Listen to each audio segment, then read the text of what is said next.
Hello students, good morning. आज हम लोग हिंदी परिवेश के चैप्टर 4 की कविता को पढ़ेंगे। तो चलो बच्चों, क्लास स्टार्ट करते हैं। बच्चों, आज परिवेश चैप्टर 4 की जो कविता हम पढ़ने जा रहे हैं उसका नाम एक बूंद है, जिसके कवि अयोध्या सिंह उपाध्याय हरिऔध जी हैं।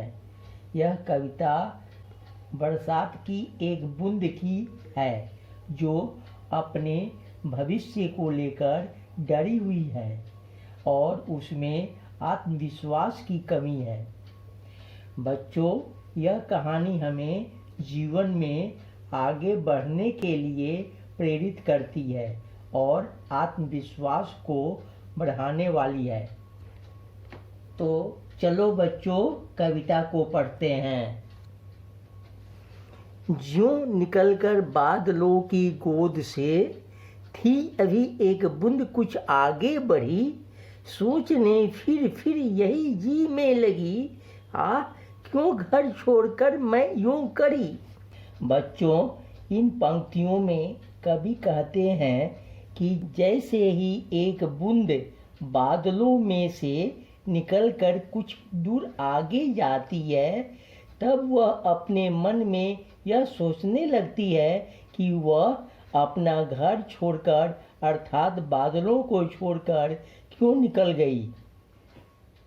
बच्चों, यहाँ एक बूंद बादलों से निकलकर दुखी हो जाती है और सोचती है कि मुझे अपना घर नहीं छोड़ना चाहिए था। तो चलो बच्चों, कविता को आगे पढ़ते हैं। दैव मेरे भाग्य में है क्या बदा, मैं बचूंगी या मिलूंगी धूल में, या जलूंगी गिर अंगारे पर किसी, चू पड़ूंगी या कमल के फूल में। बच्चों, यहाँ बूंद कहती है कि हे भगवान, मेरे भाग्य में क्या लिखा हुआ है।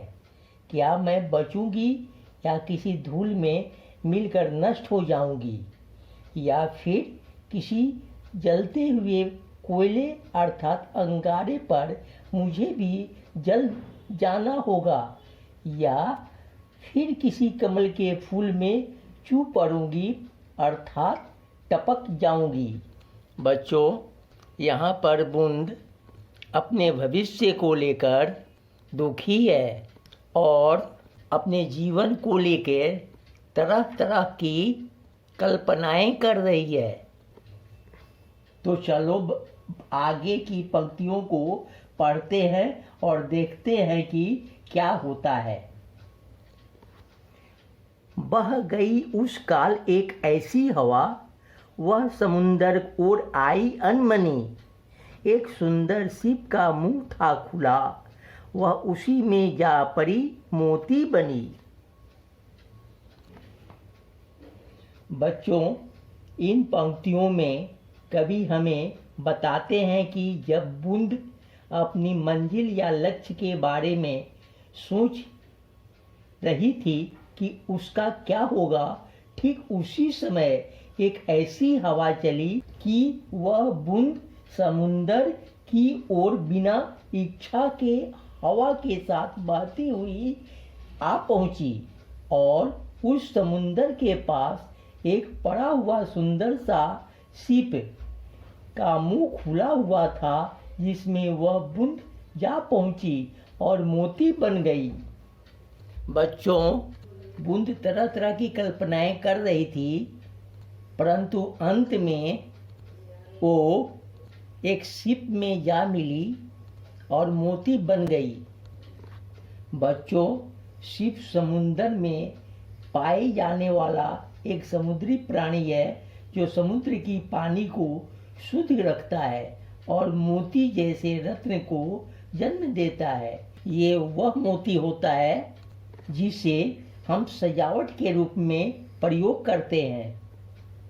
तो बच्चों, आप लोग भी सोचो, बूंद के इतने डरे और दुखी होने के बावजूद उसे अंत में रत्नों वाला सम्मान मिला। ठीक है बच्चों, चलो कविता को आगे पढ़ते हैं। लोग यूं ही है झिझकते सोचते, जबकि उनको छोड़ना पड़ता है घर। किंतु घर को छोड़ना अक्सर उन्हें बूंद लौ कुछ और ही देता है कर।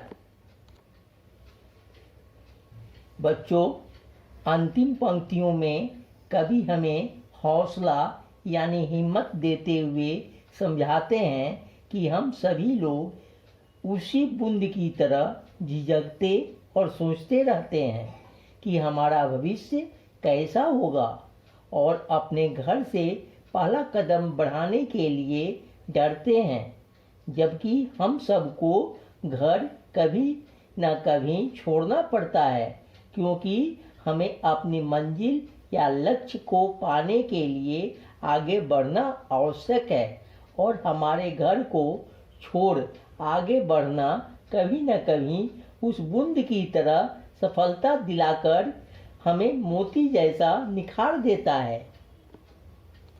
तो बच्चों, कभी हमें यहाँ आत्मविश्वास रखने को कहते हैं और अपने लक्ष्य को पाने के लिए आगे बढ़ने को कहते हैं।